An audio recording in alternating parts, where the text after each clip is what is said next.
संतों की दाढ़ी खींचते हैं और हम चुपचाप अपने घरों में बैठते हैं, तो लालच आनी चाहिए हमें अपने ऊपर। अगर मेरी एक बहन अपने सिर का मुंडन कराए और हम चुपचाप अपने घर में बैठे रहे, लालच है ऐसी जिंदगी में, लालच है ऐसी कौम पे जो अपनी कौम की लड़ाई ना लड़ सके, लालच है ऐसे लोगों पे जो बाबा साहब की बात करते हो और अपनी बहन एक मुंडन कराती हो। औरत का सबसे बड़ा गहना उसके बाल होता है। मुझे नहीं पता था बहन जी, आज ही मैं दिखाता उत्तर प्रदेश की ताकत क्या है। आज ही बताता, मुझे अगर पता होता आपने मुंडन कराया है, आज ही यहाँ के मुख्यमंत्री को उसकी औकात बनाता। आज मैं आपके साथ हूँ और अब आप जब भी कॉल करोगे हम आएंगे उत्तर प्रदेश से और यहाँ के मुख्यमंत्री को उसकी औकात दिखाएंगे। इन आरएसएस वालों को बताएंगे हमारी बहन का मुंडन कराने की बात करते हो, हमारी बहन ने मुंडन किया तुम्हारी वजह से, सालों तुम्हें घर में घुस के बताएंगे और हल्के में मत लेना।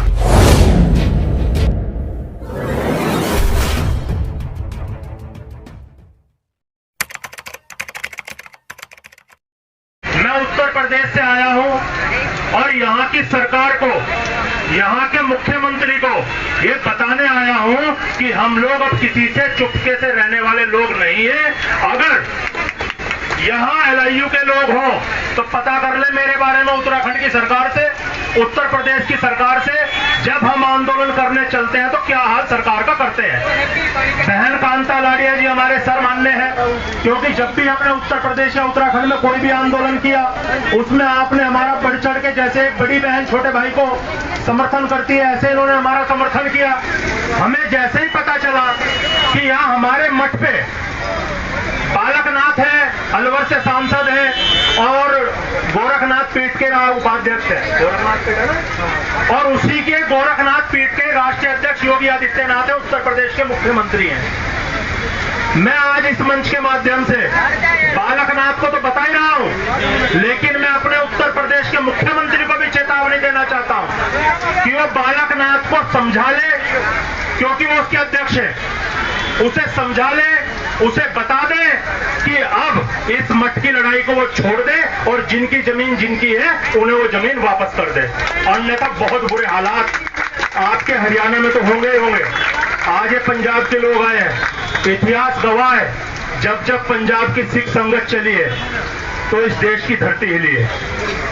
हमारे डेरे पंजाब के अंदर इतने मजबूत हैं, अगर एक डेरा आवाज कर दे तो लाखों लोग सड़कों पे आ जाते हैं। अभी नहीं बोलना चाहिए तुगलकाबाद का आंदोलन। दिल्ली के अंदर दिल्ली की सरकार को हिलना पड़ा, भारत के प्रधानमंत्री को हिलना पड़ा और हमारी जमीन हमें वापस देनी पड़ी। उत्तराखंड के अंदर हमारा एक रविदास मंदिर था, बहन जी उसके अंदर आई थी, गवाह है बहन जी हमारी उसके अंदर। उत्तराखंड के अंदर हमारे रविदास मंदिर पर कब्जा कर लिया था कुछ पंडा समाज के लोगों ने। जब हमने उस आंदोलन को शुरू किया 5 लाख से ज्यादा लोग इकट्ठा हुए। वो तो बहन जी ने मुझे कहा कि नहीं राहुल भाई माहौल बहुत गर्म है, ऐसा कुछ नहीं होना चाहिए जिससे कोई हमारे लोगों को नुकसान हो, हमारी जनता को कोई नुकसान हो या दूसरे समाज के लोगों को नुकसान हो। हमने वहां लोगों को रोक दिया, अन्यथा वहां क्या होता वहां की सरकार को पता है। वहां का मुख्यमंत्री हमारे धरने पर हाथ जोड़ के हमारे धरना प्रदर्शन में आया और धरना प्रदर्शन में आके उसने कहा कि मैं हाथ जोड़ के आप लोगों से निवेदन करता हूं, आप शांत हो जाओ और जितनी मांगे आपकी है मैं सारी मांग यहां मौके पे मानता हूं। आज वो मंदिर हमारे पास है और उस मंदिर का भव्य सौंदर्यीकरण, आप लोग जब हरिद्वार जाते होंगे अपने पूर्वजों का, अपने मरने वाले लोगों का संस्कार करने, तो आप गुरु रविदास मंदिर जरूर जाते होंगे। आज उस रविदास मंदिर का सम्मान स्वाभिमान आप लोगों की वजह से बचा है। मैं उत्तर प्रदेश से जरूर आया हूं, लेकिन मैं यहाँ अगर एलआईयू के आदमी खड़े होंगे, अगर यहाँ प्रशासन के लोग सुन रहे होंगे, अब इस मजाक को बंद कर दे, काफी लंबा समय हो चुका है। मैं भी इस मामले को 1 साल से देख रहा हूं, मैंने भी इसे कानूनन तौर पे पूरी तरीके से समझा है। हमने इस मंदिर की जो मठ की जो भूमि है कोई आपकी सरकार से नहीं ली है, ये हमें लाहौर हाई कोर्ट ने दी है और उस ऑर्डर के अंदर साफ साफ लिखा हुआ है कि ये चमरवा फिरके की जमीन है। ये चमरवा फिरका जब लाहौर हाई कोर्ट पाकिस्तान में जो है वो पहले आपके यहाँ की हाई कोर्ट हुआ करती थी, उसने कहा कि ये चमरवा फिरके की जमीन है और ये मैं चमरवा जो फिरके के जो साधु संत है उन्हें जमीन को देने का काम करता हूं। तो तुम्हारी औकात क्या है जमीन पर कब्जा करने की? लेकिन तुम सत्ता के दबाव में आके, एक मठाधीश के दबाव में आके हमारी जमीन पे कब्जा करने का काम करते हो, तो भूल जाओ। आज हम यहाँ तैयार हुए आए हैं और मैं आपको एक विश्वास दिलाना चाहता हूँ और आपसे एक बात करना चाहता हूँ, क्या आज ही इसका फैसला हो जाना चाहिए? नहीं, बताओ आज ही फैसला होना चाहिए, इसमें टाइम देना चाहिए, आज ही होना चाहिए। हमारी इतनी सारी माताएं बहनें मैं देख रहा हूँ बच्चे लेके हाथ में खड़ी हुई है और बारिश में भीग रही है 3-3 घंटे से, और यहाँ का प्रशासन अपने एसी के कमरों में बैठ के हमारी मजाक बना रहा है। तो क्या आज उन्हें एसी के कमरों से बाहर निकालना चाहिए? नहीं निकालना चाहिए। आज ही हमें अपना इतिहास, इस मंदिर की जमीन को अपने वापस हमें लेना चाहिए, नहीं लेना चाहिए? आज ही यहाँ के जो डीसी, जिसे आप डीसी बोलते हो, आज इस जिलाधिकारी को इसकी वैल्यू बतानी चाहिए या नहीं बतानी चाहिए? बतानी चाहिए, नहीं चाहिए? तू हमारा नौकर है, तू हमारा शासक नहीं है। तू हमारे लिए काम करता है, तू हमारे लिए चलता है। तेरी कुर्सी हमारी वजह से है, हम तेरी वजह से नहीं है। इससे आज जनता की ताकत का एहसास कराना चाहिए या नहीं कराना चाहिए? बहन जी, मैं आपसे एक निवेदन करता हूं, मैं आपके साथ हूं। आप यहां आंदोलन शुरू कर रहे हैं, हमने फोन कर दिया उत्तर प्रदेश में आंदोलन शुरू हो गए हैं। अभी हमारे लोग जिला लेवल पे प्रदर्शन शुरू करेंगे। मैं आपसे एक निवेदन कर रहा हूं, इस समाधान को आज ही किया जाए।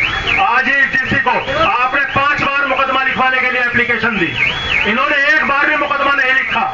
मुकदमा लिख के हमारी जांच नहीं की, जबकि आपके पास सीसीटीवी फुटेज है। इन्होंने जब ये, मैं इन्हें देख रहा था जब लाइव वीडियो कॉन्फ्रेंसिंग कर रही थी, उसके अंदर ये लाइव दिखा रही है कि हमारे महात्माओं के साथ उन्हें मारा गया, उनकी जमीन पे कब्जा किया गया, उनकी दाढ़ी को खींचा गया, उनकी पगड़ी को उतारा गया, और फिर भी इन लोगों ने उस सबूत के बाद भी अगर मुकदमा नहीं लिखा तो शर्म आनी चाहिए हमें कि हम बोलते हैं जय भीम जय भीम। शर्म आनी चाहिए बाबा साहब की औलाद कहलाने पे।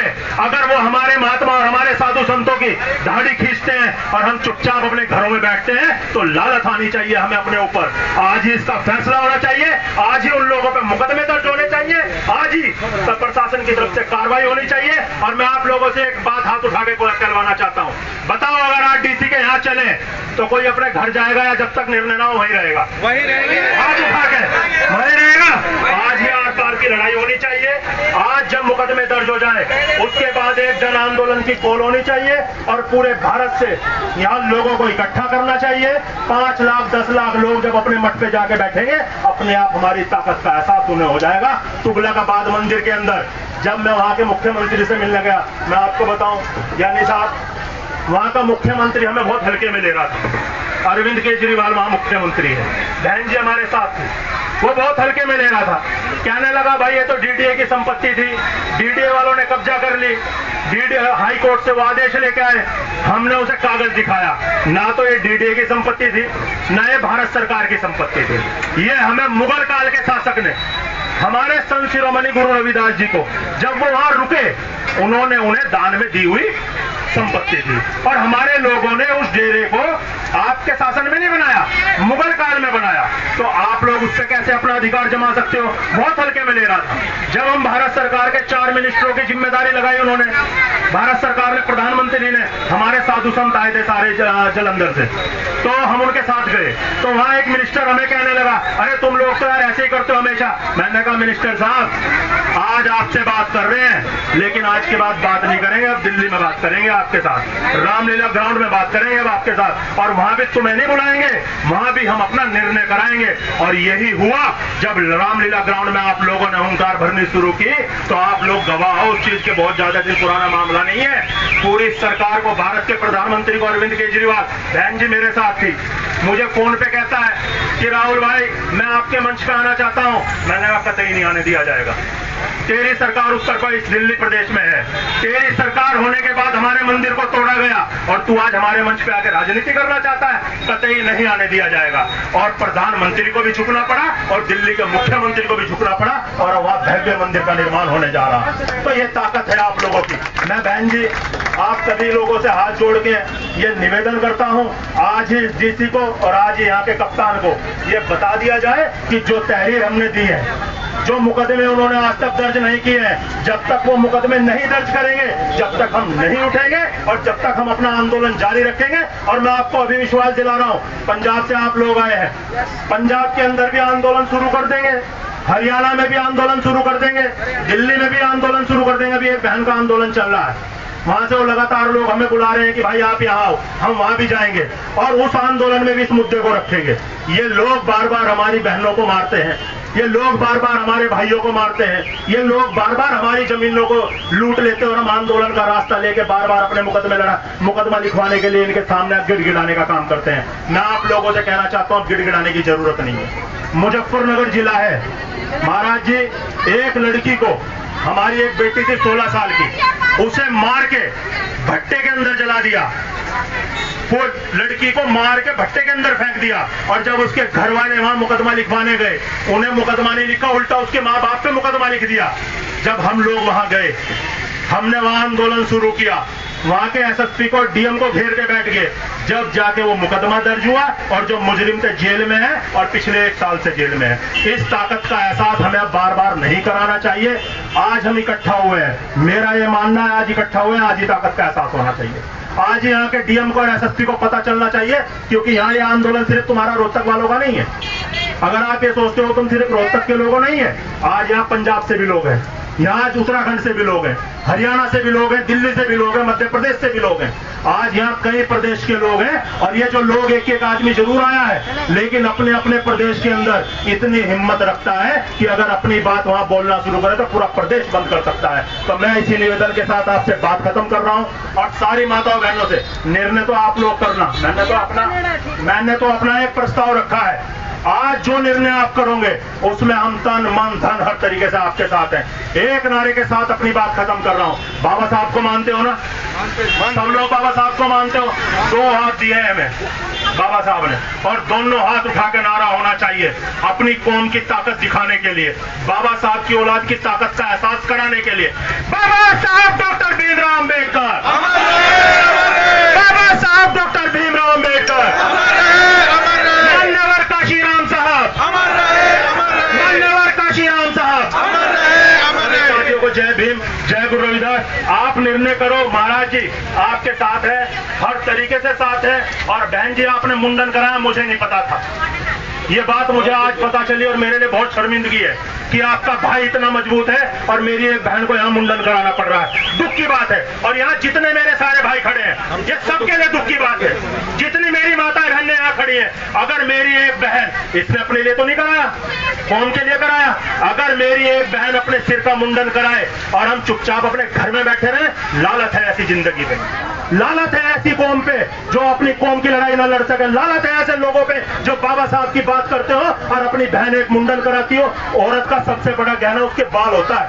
मुझे नहीं पता था बहन जी, आज ही मैं दिखाता उत्तर प्रदेश की ताकत क्या है, आज ही बताता। मुझे अगर ये पता होता आपने मुंडन कराया है, आज ही यहाँ के मुख्यमंत्री को उसकी औकात बताता। आज मैं आपके साथ हूँ और अब आप जब भी कॉल करोगे हम आएंगे उत्तर प्रदेश से और यहाँ के मुख्यमंत्री को उसकी औकात दिखाएंगे। इन आरएसएस वालों को बताएंगे हमारी बहन का मुंडन कराने की बात करते हो, हमारी बहन ने मुंडन किया तुम्हारी वजह से, सालों तुम्हें घर में घुस के बताएंगे। और हल्के में मत लेना, पता कर लेना राहुल भारती के बारे में। उत्तर प्रदेश के अंदर और उत्तराखंड के अंदर जब हम बोलते हैं ना, औकात दिखा देते हैं। मुख्यमंत्री तो 2 या 3, 4, 5 साल का होता है, मुख्यमंत्री को बनाते भी हमें और बिगाड़ते भी हमें। सभी को जय भीम। बहन जी निर्णय लो, आज ही डीएम से और आज ही एसएसपी से आर पार की बात करेंगे।